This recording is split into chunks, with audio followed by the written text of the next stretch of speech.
culturel, historique et architectural de la ville grâce à un effort collaboratif impliquant habitants, experts, acteurs institutionnels et passionnés du patrimoine. Un véritable circuit touristique structuré commence aujourd'hui à prendre forme et ce projet encore en expansion s'inscrit dans une vision claire, reconnecter Bizerte avec son histoire plurielle, arabe, andalouse, ottomane, européenne et surtout offrir aux visiteurs un parcours cohérent qui raconte la vie telle qu'elle est réellement, avec ses strates, ses mémoires et sa singularité. Pour nous en dire davantage, j'ai le plaisir d'avoir au bout du fil notre ami Safouane Ben Issa. Bonsoir Safouane. Bonsoir, comment allez-vous? Très très bien Safouane. Alors, que se passe-t-il du côté de Bizerte?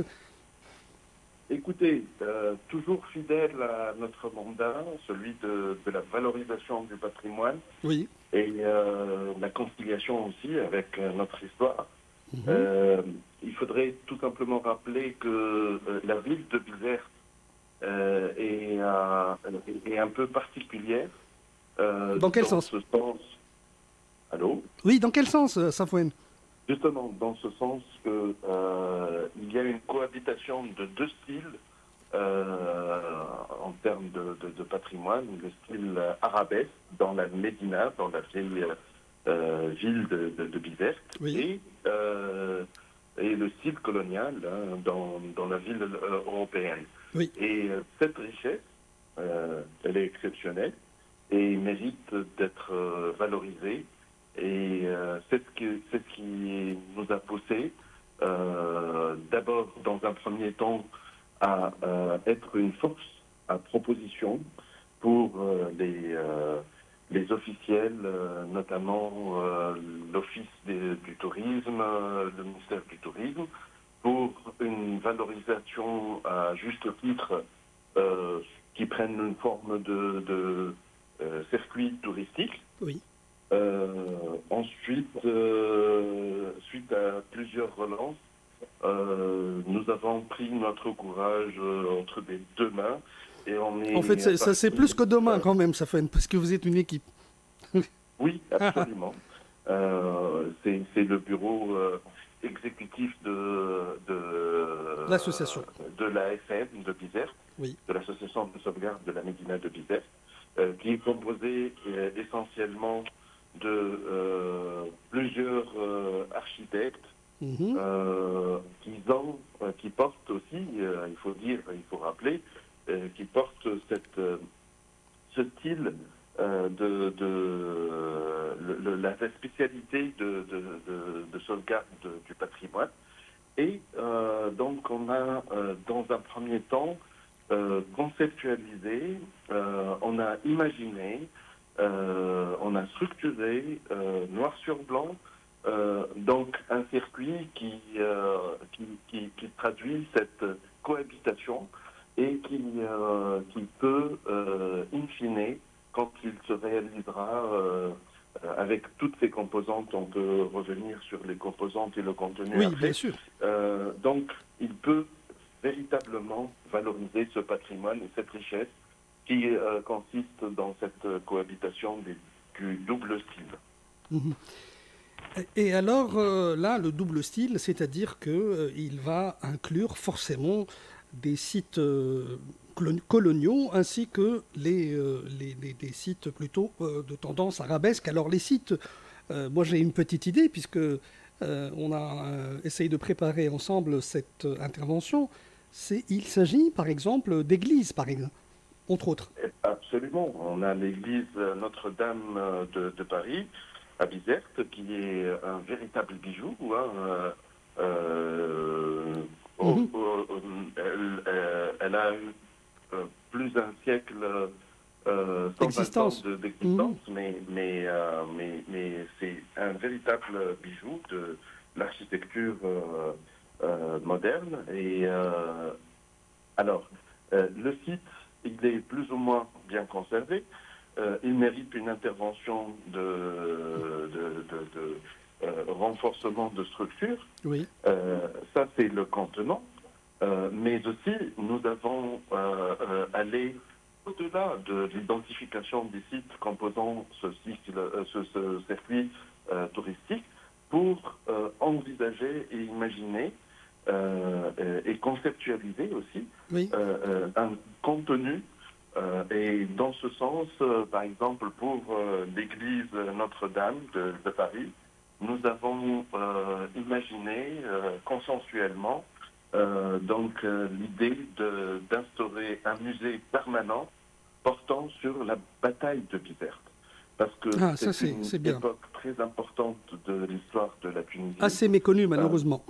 a- a- assez méconnue et assez couverte même par l'archive nationale et même l'archive français. Oui, Il y a peu de documentation. L'AFM, dans le passé, en 2013 précisément, a réservé le colloque annuel qu'elle organise chaque année portant sur cette thématique. Et on a fait cogiter un peu les chercheurs en histoire pour revisiter les archives et avoir et ressortir une matière pour pouvoir couvrir cette époque ô combien importante dans l'histoire de la Tunisie et de sa libération. On s'était dit, la bataille de Bizerte n'a pas, par exemple, concerné que des Bizertins. Elle a enregistré la participation de pratiquement toutes les régions de la Tunisie. oui. Et aujourd'hui, on mérite ça mérite de réserver un haut lieu pour restituer cette mémoire collective et mémoire individuelle de cette époque. Un peu plus loin, dans le cadre toujours des églises, on a l'église orthodoxe Saint-Alexandre Nevski. Aussi, c'est une église conçue par les Russes, et il faut dire que la colonie russe est un trait marquant dans la société bizertine, Oui. de par de leur présence, qui est, malgré qu'elle est toute petite église, mais aussi c'est un joyau très bien conservé, et on aimerait bien qu'elle fait partie de ce circuit touristique. Juste derrière cette église orthodoxe, il y a la maison d'Anastasia Chirinsky. Tchérinski, oui. Cette princesse exilée à Bizerte, et cette maison est aujourd'hui un petit musée dédié pour sa mémoire. Et cette grande dame qui était même professeure de mathématiques à Bizerte, et je l'ai connue de son vivant, et c'était ma prof de mathématiques. C'est un lieu magique où ça nous rappelle dans un mémorium ces souvenirs de la rigueur mathématique et la grandeur de cette dame qui a marqué les esprits, et de sa colonie aussi. Il y a le site commémoratif de Roland-Garros. Ah, ça, c'est quand même une petite pépite hein, que vous nous réservez. Absolument, Mmh. absolument. Faut-il rappeler que ce site, même les Bizertins, je suis persuadé que plein de Bizertins ne savent même pas son existence. D'une, de deux, Roland Garros, c'est un aviateur, mais ceci, c'est un rugbyman. Et le scoop de cette fin d'après-midi, c'est que Roland Garros n'a jamais été un tennisman. Donc, Ah oui, ça c'est un scoop. contrairement à ce qu'on pourrait savoir, ce site, tout simplement, c'est un site commémoratif pour rappeler que Roland Garros a atterri en traversant la Méditerranée, à Bizerte. Et ce lieu et là pour commémorer cette expérience inédite et c'était justement pour la première fois qu'on traverse la Méditerranée. Allant ensuite à Cap Angel. Vous allez encore plus au nord. Absolument. Le point le plus septentrional d'Afrique. Oui, du continent. Et c'est un site à valoriser absolument. Si on prend l'équivalent du Cap Angel en Afrique du Sud, et ben tout simplement, on arrive à enregistrer ça justifie jusqu'à 20 millions de visiteurs par année. Vous vous rendez compte que ça peut être la locomotive de vraiment une attractivité touristique exceptionnelle. Extraordinaire, oui. Et en plus, la nature est généreuse dans ce sens où vous avez des vues extraordinaires avec des plages paradisiaques et une forêt juste limitrophe. Donc c'est un cadre magique et majestueux. Il faut absolument le visiter. Voilà. Alors, Safwan Benissa, tout ça, c'est le parcours qui concerne la partie plutôt européenne.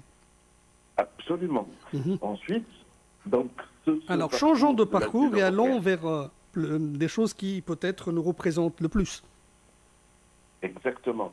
Donc, ça cohabite avec ce style arabesque et...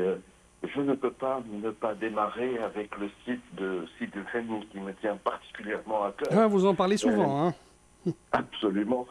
Mais aussi, tout simplement parce que Sidi El Henni connaît un sort particulier aujourd'hui, celui d'un haut lieu de l'histoire de Bizerte. Il remonte à l'époque byzantine, mais aussi une spécificité particulière de ce site de Sidi El Henni, c'est que tout simplement, on a vu donc un aquarium qui a un petit musée océanographique qui a vu le jour en le restaurant à neuf. Et aujourd'hui, il abrite plus de 70 aquariums et plus que 8000 poissons. Et donc, cette cohabitation entre l'aquarium et le haut lieu de Sidi El Henni, le monument historique, c'est une spécificité particulière. Elle se fait en total respect du monument. Donc, on est en train, en même temps, de restaurer le monument et conjointement avec les travaux de restauration de l'aquarium, avec toutes les installations qui suivent. Mais c'est un café chinois. Mais ça en vaut le challenge parce que c'est un site très beau. Pour ceux qui l'ont connu, ils peuvent en témoigner. Mais aussi, c'est un appel solennel que je suis en train d'adresser aux parents. Notre cible première, c'est les enfants, donc les jeunes et les moins jeunes. Hein. Bien sûr. C'est une visite exceptionnelle qui peut être animée entre l'authenticité du monument et la magie de ce monde silencieux des poissons et de l'aquaphilie. Et on a trouvé que c'était une attractivité très originale pour valoriser le patrimoine. C'est à visiter absolument. Et aujourd'hui, on est très content que malgré nos canaux de communication très limités, il faut qu'on travaille davantage, mais comprenez-nous qu'on a opté pour des portes ouvertes. On n'a jamais fermé les portes pour travaux. Donc, c'était un projet qui s'exécute d'une manière modulaire. Et donc, on est là à la fin les derniers mois de restauration de cet aquarium. Et il y aura des grands bassins de 4 mètres où il y aura des requins d'eau douce et puis un pont vitré où on peut longer les bassins. Il y aura des attractivités pour les enfants qui donneront à nourrir aux poissons. Oui. C'est une expérience unique. Il n'y a pas l'équivalent. Malheureusement, on est bien au-dessus du musée océanographique d'Al Hout Salambo. Je conseille à tous les parents de la Tunisie, parce que je crois à ce que le tourisme intérieur doit être développé avant le tourisme étranger, mais aussi je suis tout content de voir aussi des classes d'écoles qui font le déplacement pour aller voir privées.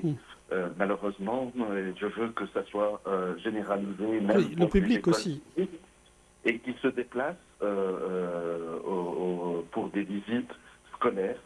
D'ailleurs, dans le projet, il y a une médiathèque qui doit s'installer. C'est pas un projet de loisirs seulement, c'est un véritable projet éducatif culturel qu'on voit naître. Un autre projet sur un chemin de ronde, ce qu'on appelle un chemin de ronde qui nous ramène au fort de Sidi El Hani. On a une trentaine de niches et sur ce chemin de ronde, oui. On a vu l'idée naître d'instaurer des personnalités qui ont eu un impact dans l'histoire de la Tunisie, avec des miniatures et avec un aperçu sur l'époque qui a marqué que la personnalité a pour connaître mieux, pour mieux connaître le personnage, oui. Voilà. Et puis, on va essayer de revisiter l'histoire de la Tunisie à travers cette trentaine de personnages. À commencer par Tidan, Alissa, oui. Hannibal, Jugurtha, jusqu'à arriver à Tahar el-Hadid, Abdelrahman ibn Khartoum, évidemment, et Habib Bourguiba. Et l'idée, c'est d'avoir dans un seul chemin, on remonte, on fait un balayage exhaustif des époques à travers les personnalités historiques. Et autour de ce chemin de ronde, il y aura un livre en 3 langues qui retrace un peu l'histoire de la Tunisie à travers ses personnalités, mais aussi un film en 3D en collaboration avec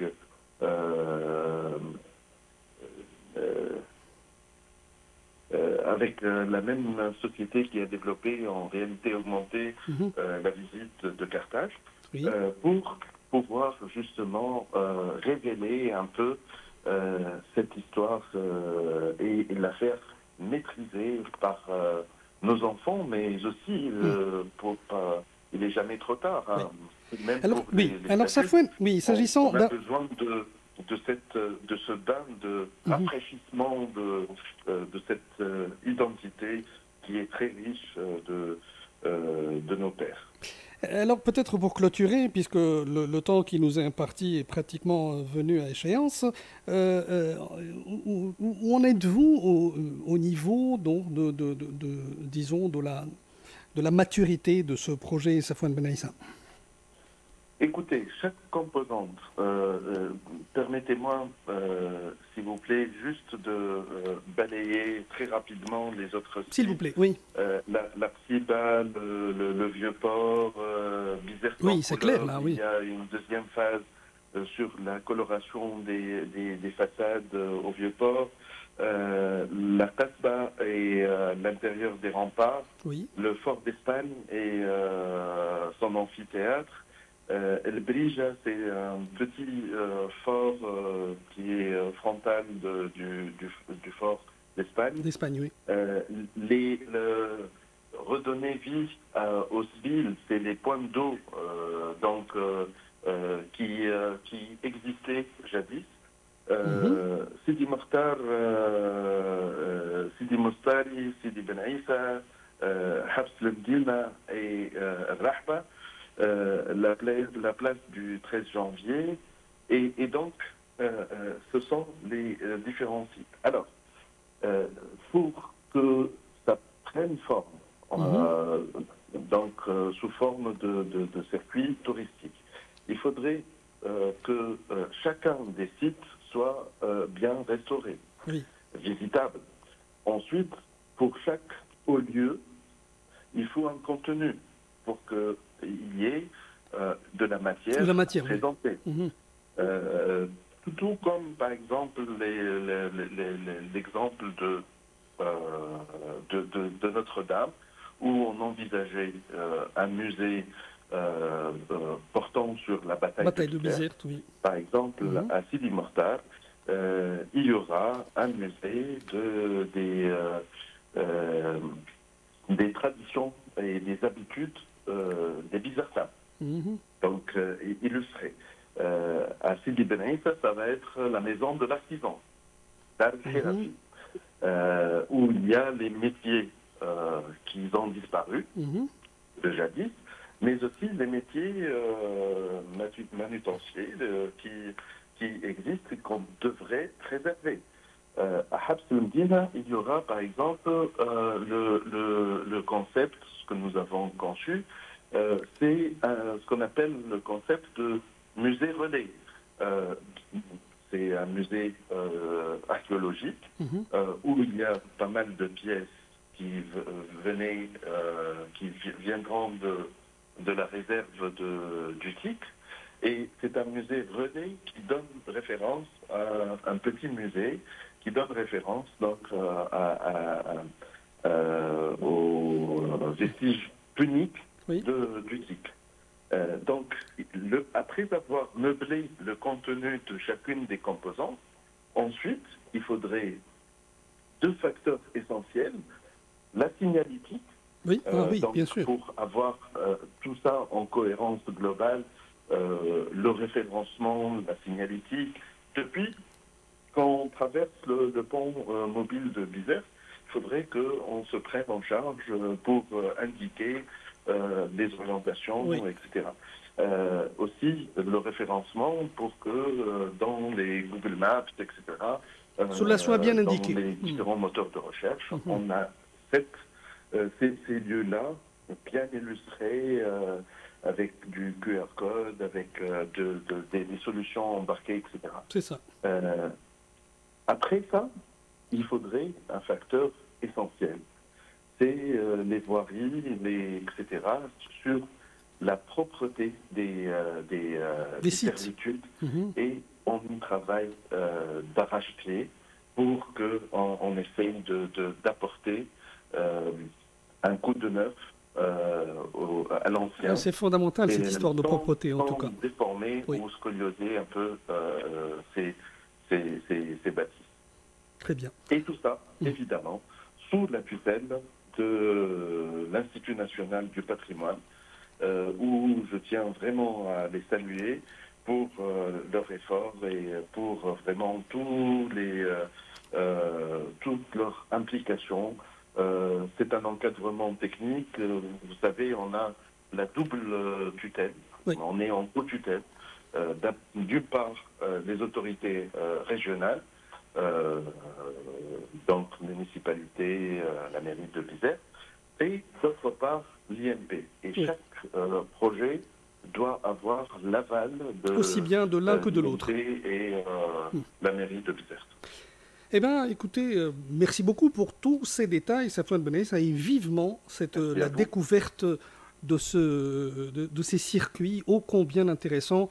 Cela va nous donner beaucoup d'idées pour que les familles tunisiennes se déplacent. Merci beaucoup, Safouane Benaïssa. Et puis, merci bon vent. Pour votre invitation et très prochainement à Bizerte. Oui, certainement. Voilà. Sinon, avant d'écouter les aventuriers, on va écouter Sylvester Dance, Disco Hit Dance, au lieu de Hot Stuff, peut-être, oui. Sylvester. Du 22 au 29 novembre, les Journées théâtrales de Carthage célèbrent la création, la liberté et la rencontre. Au programme, des spectacles venus d'Afrique, du monde arabe et d'ailleurs. Des hommages, des débats, des rêves partagés. Expérience tunisienne, des premières mondiales, jeunesse, expérimentation, regards croisés, mémoire vivante. Une semaine où chaque scène respire, où chaque mot